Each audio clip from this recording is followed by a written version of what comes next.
우리 마태복음 3장 1절부터 12절 말씀인데요. 우리 말씀을 교독하도록 하겠습니다. 제가 먼저 1절을 읽습니다. 그때 세례 요한이 이르러 유대 강야에서 전파하여 말하되 그는 선지자 이사야를 통하여 말씀하신 자라. 일러스되 광야에 외치는 자의 소리가 있어 이르되 너희는 주의 길을 준비하라.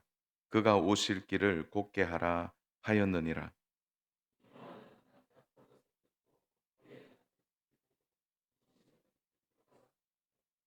이때에 예루살렘과 온 유대와 요단강 사방에서 다 그에게 나와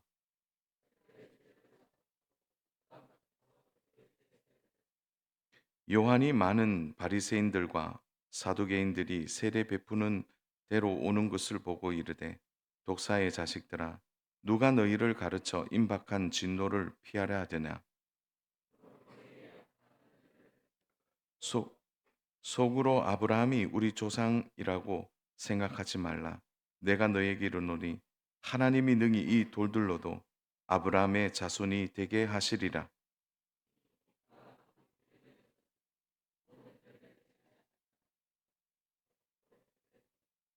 나는 너희로 회개하게 하기 위하여 물로 세례를 베풀거니와 내 뒤에 오시는 이는 나보다 능력이 많으시니 나는 그의 신을 들기도 감당하지 못하겠노라. 그는 성령과 불로 너희에게 세례를 베푸실 것이요.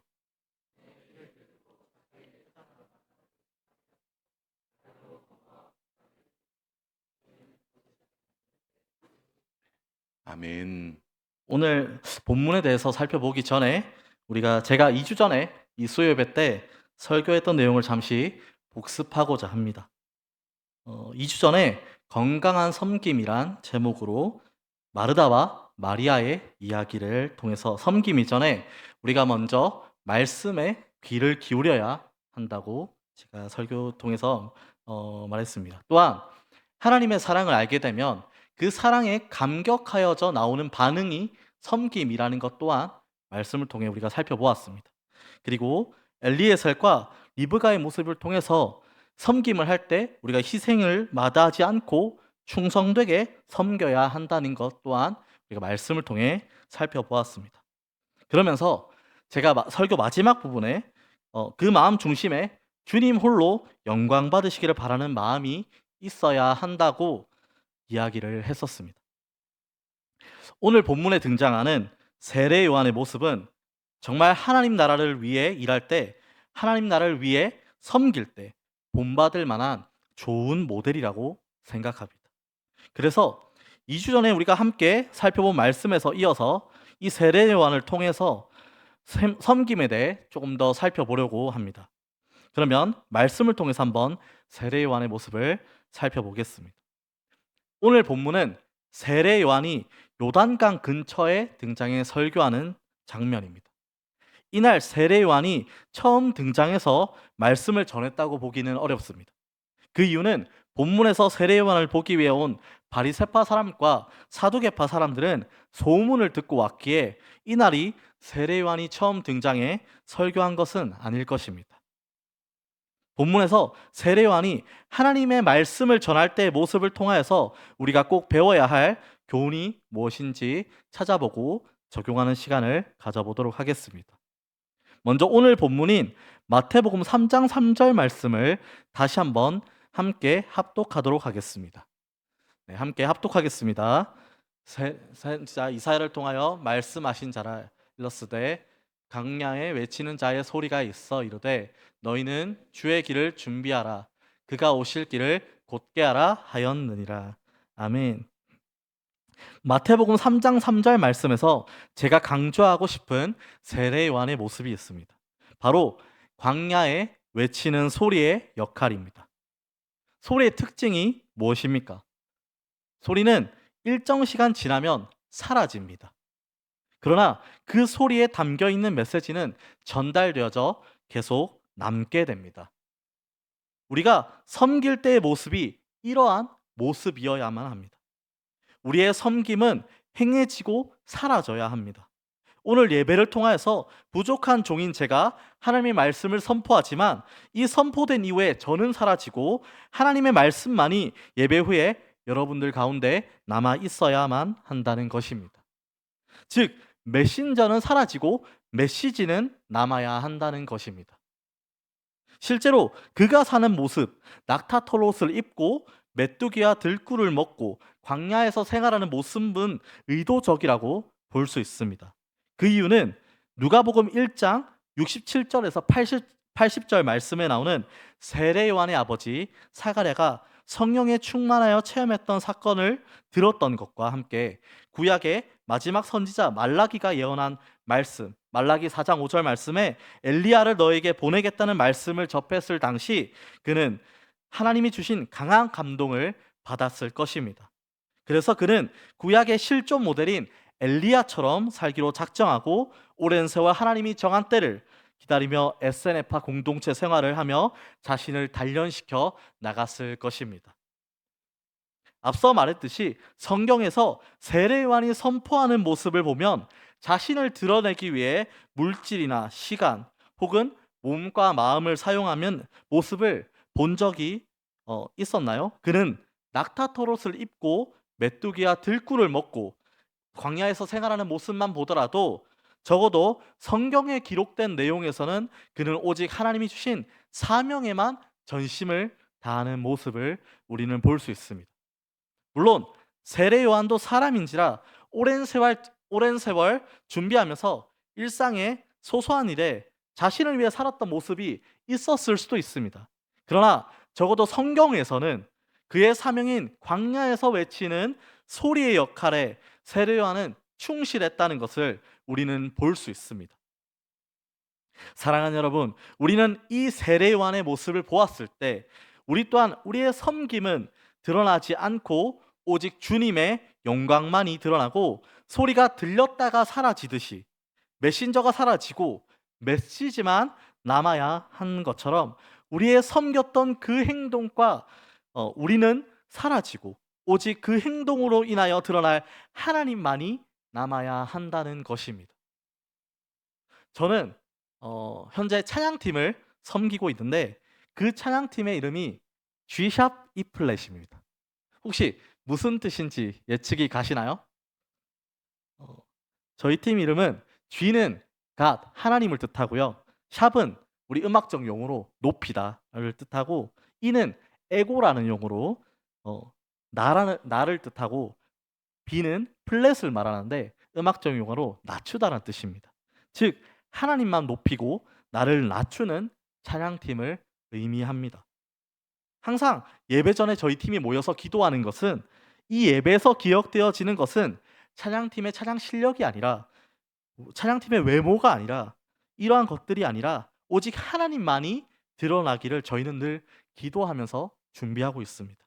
이처럼 우리는 주님의 나라를 위하여 어떤 일이든 행할 때 이 세례 요한이 광야에서 외치는 소리의 역할에 충실했던 것처럼 우리에게 하나님 나라 일에 동참할 수 있게 주님이 허락하셨을 때 우리는 세례 요한처럼 우리의 소리, 즉 섬김과 봉사와 하나님 나라에 동역하는 그 모든 일의 행함은 결국에는 사라지는 것이 당연하다라는 것을 꼭 기억하셨으면 좋겠습니다. 말을 조금 더 풀어서 설명하면 결국엔 교회에서 찬양팀으로 섬기든 교사로 섬기든 주차로 섬기든 혹은 어떠한 직분으로 섬기든 더 나아가서 우리의 삶에서 누군가를 돕고 베풀고 하는 그 모든 것들에서 드러나는 것은 우리의 이름이 아니라 우리의 행함이 아니라 우리의 이름과 행함은 다 사라지고 오직 하나님의 이름이 하나님의 영광만이 드러나야 한다는 것입니다. 이어서 두 번째 교훈을 살펴보기 전에 우리 요한복음 1장 26절과 27절 말씀과 3장 28절에서 30절 말씀을 우리 함께 교독하도록 하겠습니다. 제가 먼저 읽겠습니다. 요한이 대답하되 나는 물로 세례를 베풀거니와 너희 가운데 너희가 알지 못하는 한 사람이 섰으니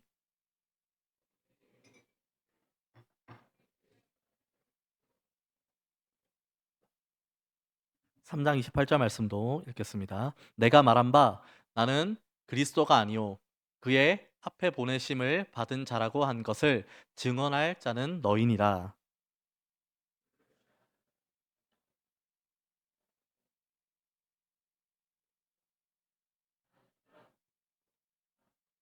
합독하겠습니다. 그는 흥하여야겠고 나는 쇠하여야 하리라 하니라. 아멘. 요한은 자신의 정체성을 묻는 자, 요한복음 1장 19절에 등장하는 제사장들과 레위인들에게 자신은 주님의 신발끈을 풀기도 감당하지 못한다라고 말하며 자신을 따르는 제자들이 예수님께로 모든 사람들이 몰려가는 현상을 보고 걱정하며 요한에게 이야기합니다. 그때 요한은 신부를 차지하는 사람은 신랑 되시는 예수님이라고 합니다. 여기서 신부는 거듭난 성도를 의미합니다. 신랑의 친구, 즉 요한 자신은 신랑이 오는 소리를 들으려고 서 있다가 신랑의 음성을 들으면 크게 기뻐하는데 나는 이런 기쁨으로 충만하다고 하며 오직 주님만이 흥하고 자신은 쇠하여야 한다고 성경에서 이야기하고 있습니다. 우리는 이 세례 요한의 삶의 목적과 자세를 모델 삼아 배워야 할 것입니다. 요한의 모습처럼 우리가 어떠한 위치에서든지 각자의 위치에서 하나님을 믿는 자녀로 살아갈 때 하나님께서 세우셔서 섬기는 일에 동참했을 때 아니면 각자의 직분을 받아 섬길 때 혹은 그냥 일상생활에서 하나님을 위해 살아갈 때 일을 잘한다 혹은 잘생겼다 실력이 좋다 등 이러한 이야기를 들을 때 물론 감사해야 하지만 우리가 기뻐해야 되는 것은 기뻐해야만 하는 것은 우리가 그러한 역할들을 감당할 때 우리의 그 행함을 통하여서 하나님을 만났다, 하나님을 경험했다, 하나님을 찬양하게 되었다, 하나님께 회개하고 감사하게 되었다, 하나님을 보게 되었다라는 그 이야기에 우리는 기뻐하고 소망하며 살아야 합니다. 즉 두 번째 교훈은 요한처럼 주님만이 흥하고 나는 쇠하여야 하는 것처럼 우리의 그 일들을 통해 하나님만이 드러나는 것에 기뻐할 수 있는 성도가 되어야 한다는 것입니다. 예로 들면 다가오는 주에 우리 교회에서 경로잔치가 있습니다. 주최하는 친교위원회 이하소 장로님을 비롯해서 김신일 집사님, 김남주 권사님 이 세 분이 경로잔치를 준비할 때 정말 수고와 헌신을 많이 해주시고 당일날까지 정말 수고 많이 해주십니다. 또한 당일날 안내부를 포함하여서 많은 분들이 수고와 헌신을 해주시는데 경로잔치 이후에 이 섬기는 분들의 수고와 헌신이 드러나는 것이 아니라 하나님의 영광이 하나님께 온전히 감사가 올려지는 것에 기뻐할 수 있어야 한다는 것입니다. 또한 하나님이 주신 은사, 찬양팀 혹은 교사 혹은 식사 담당, 주차 봉사, 카페 봉사 등 또는 직분, 장로나 집사나 권사나 간사나 전도사 등 이러한 것들로 우리가 기회를 받았을 때 자신의 만족을 채우며 사는 자들이 되어서는 안 된다는 것입니다. 그저 주의 길을 준비하는 것에 충실했던 요한의 모습처럼 우리는 우선순위를 바로 세워서 하나님 나라가 드러나는 삶을 살아야 한다는 것입니다. 여기서 우선순위를 바로 세운다는 것은 예를 들어서 건강한 몸을 위해 우리가 정기적으로 운동을 한다거나 보약을 먹는다거나 그리고 각자의 은사에 맞게 좋은 직장과 대학을 위해서 많은 시간을 준비하는 것과 좋은 가정을 위해 기도하며 사람을 만나는 그 모든 동기와 목적이 하나님 나라가 흥하는 것이 1순위여야 한다는 것입니다. 동기와 목적이 바로 서지 못하면 처음엔 열정과 기쁨과 감사로 그 모든 것들을 시작하지만 열정이 거두어지고 매번 기쁨으로 섬기면 좋지만 그렇지 아니할 때 우리의 입에서는 불평과 불만이 나오는 모습을 볼 수 있습니다. 그렇기 때문에 사랑하는 여러분, 동기와 목적을 바로 세워서 하나님의 온전한 영광이 드러나는 섬김을 할 수 있는 농구교회 성도 여러분들이 다 되시기를 진심으로 소망합니다.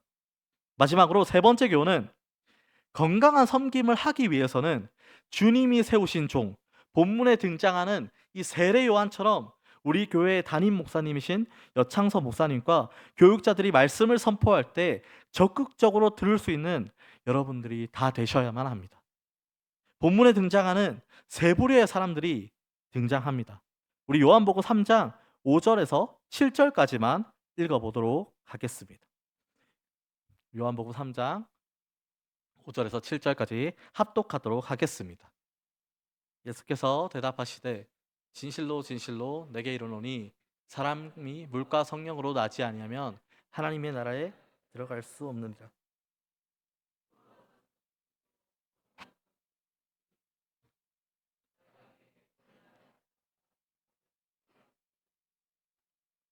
아멘.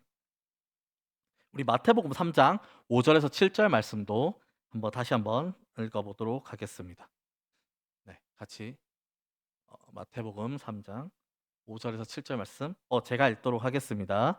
이때 예루살렘과 온 유대와 요단강 사방에서 다 그에게 나와 자기들의 죄를 자복하고 요단강에서 그에게 세례를 받더니 요한이 많은 바리새인들과 사두개인들이 세례 베푸는 대로 오는 것을 보고 이르되 독사의 자식들아 누가 너희를 가르쳐 임박한 진노를 피하라 하더냐.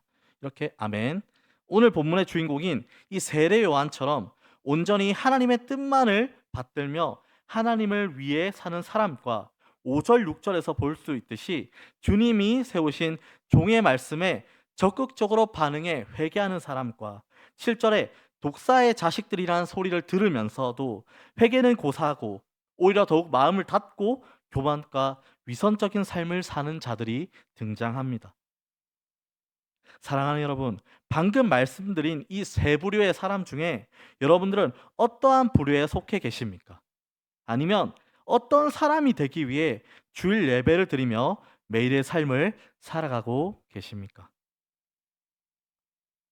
만약 주일 예배와 수요 예배와 금요 기도에 하나님의 말씀을 듣기 위하여 마음을 열고 전심으로 반응하지 않고 기계적으로 예배하며 참석하며 말씀을 가볍게 여기고 있다면 습관적으로 혹은 그냥 사람이 좋아서 예배에 참석하고 있는 것이라면 우리 역시 독사의 자식들이 되는 중이거나 독사의 자식들이 될 가능성이 너무나 많다는 것입니다.